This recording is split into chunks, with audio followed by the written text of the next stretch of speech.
What a night of football. What a night of football. Where are we You starting? couldn't hide from it, could you? If you didn't like it, it's everywhere.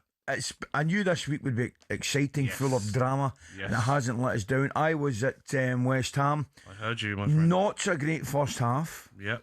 But I'll tell you what, see the drama in the second half. Crowd, brilliant goal from Souček, honestly. Great run, just kind of ghosts in. Comes in the blind side of Martinez. Manu, I think, drops him because I think he thinks the keeper's getting it. Yeah. Good finish, but Gabby, Sesko's finish, man. It's incredible, isn't it? It is wonderful. Don't go in unless it goes high. Hey, mate, I watched it, and when I saw it going live, I thought, that's special. I thought, how does he get that in? Yep. The way the ball's come into him, it's not even, it's not even an outswinger, which is easier kind of to take, you know what I mean? Yep. It's coming in the other way, and he flicks his right foot. The only place you can put it is in that top corner. But, like, that sort of finish, people understand, is so difficult. Yeah. To even get contact and keep it on target. Correct, mate. To go to the top corner, outstanding finish, and he's deserved that. It's been a bit of a tough season for him.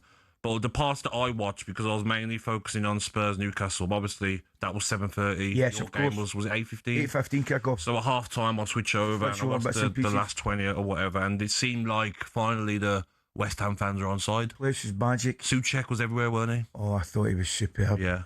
He was absolutely different class. Somerville again looked really, really lively, Gab. Man United, well, do you know what? I thought the first half was kind of drab, as if they were like a wee game of chess, you know what I mean? And then it just kind of exploded. The goal obviously helps things. But I tell you, West Ham play like that, they'll be fine. I'm telling you right now, if they play like that, they'll be fine. Some big games. Listen, I know the one you watched. I couldn't believe it. I mean, because we're obviously getting the scores coming through. I mean, look at that face of yours. It tells you everything I need to know. Talk to me, what's going on? What is going on at Tottenham, mate? I literally was writing notes during the game, and it's all just praising Newcastle. There's literally no praise whatsoever. Spurs, luckily, their first corner of the game, they score. That's it. So to equalise. Then Jacob Ramsey, happy for him, scores his first goal for Newcastle to win 2-1. They could have scored 4 or 5. Very poor from Spurs. No leaders. Vicario was annoying the crowd. The crowd were sarcastically cheering Vicario. They're not on side with their goalkeeper. Back four were poor. They got away with one as well, Ali. Willock in the first half was like the closest offside you'll ever see. Saw that. I watched the highlights. You'll ever see. So that was unlucky. They got away with one there. Spurs. I mean, that looks a goal to me. Yeah. It's too tight. I know. And people will come on and say, oh, well, if he's offside, he's offside. I just think you've got to look at that for minutes and minutes and minutes. But I'll just look at Spurs, and yes, we have to be fair and say they've got a lot of injuries. Okay. Yes. But when you saw that starting lineup, Odegaard got injured early on, had to come off. Tell come on. You had Simmons on the left-hand side. How did he do, Simmons? Solanke, nothing. Because I've seen him 2 or 3 times, and he's looked a little bit livelier and better, and I thought, that's good. The midfield, Ali. Basuma might as well have been sitting next to me and you. He got dragged at half-time for Paulinho. Conor Gallagher looked a shadow of the player that we saw at Chelsea. There's a reason why Atletico Madrid wanted him out.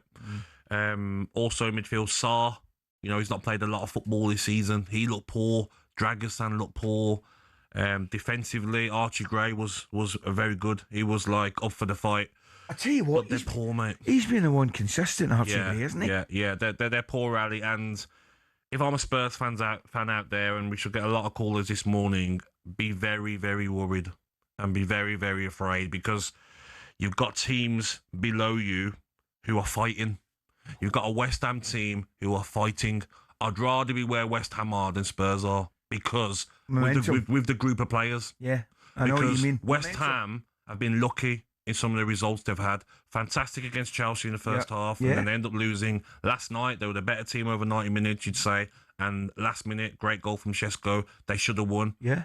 So I'd rather be West Ham where they're showing fight, and they can go out and beat anyone now, the way they're playing. Well, I don't have any doubt the Tottenham fans won this morning, because that was an absolute shocker. When that table came up, I looked at it, I could not believe it, Gabby. As we say, the FIFA continued with a 2-1 home defeat to Newcastle. Thomas Frank and the team booed off again at full time with chance of sacked in the morning, the usual ringing out, as well as Mauricio Pochettino's song. Well, Gab, after the game, Thomas Frank told talkSPORT that that's normal. But I understand them. Understand the frustration. Understand it's been frustration over maybe 2 years in terms of the position in the Premier League, and that playing Europe and Premier League is a challenge that we haven't dealt with well enough as a team, as a club, and that's what we need to build very, very hard on going forward. I mean, I think you've got to have a degree of sympathy for Thomas Frank. There's no doubt about it. You mentioned the injuries and well, I wouldn't so much blame the suspensions because that was one of them was gross stupidity. Obviously, the skipper Romero, but the injuries if it's not a unique situation, I can't remember having 11 or 12 or 13 players out. But the players that come in have got to show more spirit, Gabby, and fight more because I tell you, I know our good pal Jamie Hara. Well, Jamie was in the sports bar last night, and I'll tell you, he is worried. At this moment in time, I don't think Spurs have got the minerals to stay in the Premier League. I don't think they've got the minerals to get a result. When I look at the fixtures we've got coming up, I don't know where 3 points are coming from. When I watch the performances, it's nowhere near good enough. It's getting worse, isn't it? It's getting worse. It's getting worse. Like the goal that they score, the first goal, Tell comes on. Get tight.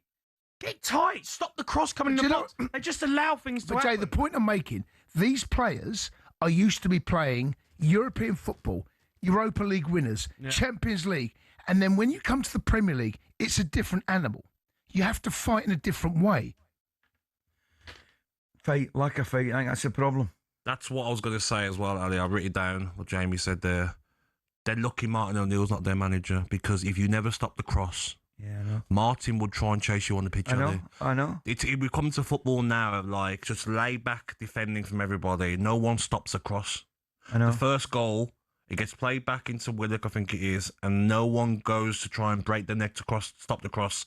Chow heads the ball, Ali, and gets the rebound. If that doesn't sum up Spurs as a football club at the moment and team, lack of fight to get the rebound, getting bullied 2 players so easily. 2 wins in 17 Premier League games, no wins in 2026 in the Premier League. They're in big, big trouble. And who do you want to play next? Arsenal at home. All the best. Arsenal are going to come there for a field day. I looked at it last night. Ali, they're going to come there for a field day. Then you know what the next 6 are, Ali? Arsenal at home. Fulham away. Good luck with that one. Palace at home. That's a tricky one. Liverpool away. Forest at home, who are fighting for their lives. And Sunderland away, who haven't lost this season at home. Good luck, Spurs. This is serious. This isn't like a silly statement of like, oh, you've got a relegation battle. I think you're right, mate. 14 games left. Do you know something, Gab? I think you're right. I think in normal circumstances we would have the conversation and would saying, like yesterday, for example, would be saying, well, look at Spurs' big game tonight. If they lose, are they in a relegation battle? But we're not really believing it. I think we're believing it now. Because you're not showing fight. It doesn't matter if you've got five of these 11 players out come back. It doesn't matter if you're not showing fight as a team, because we've proved in the Premier League with Leeds getting a 2-2 draw last night. You're talking about fight. That like anything can happen in the Premier League. Every game's a tough game, and you've got teams fighting for their lives. Leeds could have rolled over at 2-0. Could have been 5 or 6. No, we're going to get back into the game 2-2. Could have won it as well. So could Chelsea. West Ham are showing fight. Maybe West Ham players have realised their contracts, their wages, wages half. No, they have, because the effort they put in. I'm looking at those highlights in that Leeds game. I mean, I've got one thing to say to you. How did Cole Palmer miss that? I've been there, mate. Well, I've done it myself.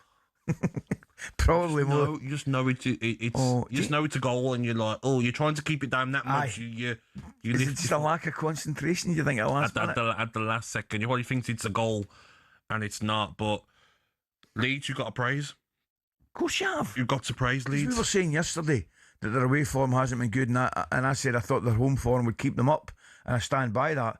But the home form, I like to picking up points and showing fight like that away from home against an informed Chelsea side. But next week, Ali, it's Spurs, Arsenal, and it's West Ham at home against Bournemouth.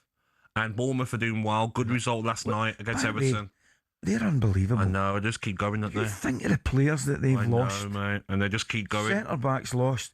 Semenyo, I mean, the list is endless. And they're very clever, though. They'll sell someone for 70 and they'll go and buy someone that's really good and up and coming for 50. Yeah. So they're saving, they're making a bit of money, but they're not just not spending anything. Yeah. They'll still spend on other players to fill the gaps and hope that they become the next Semenyo, the next Kirkes at left back.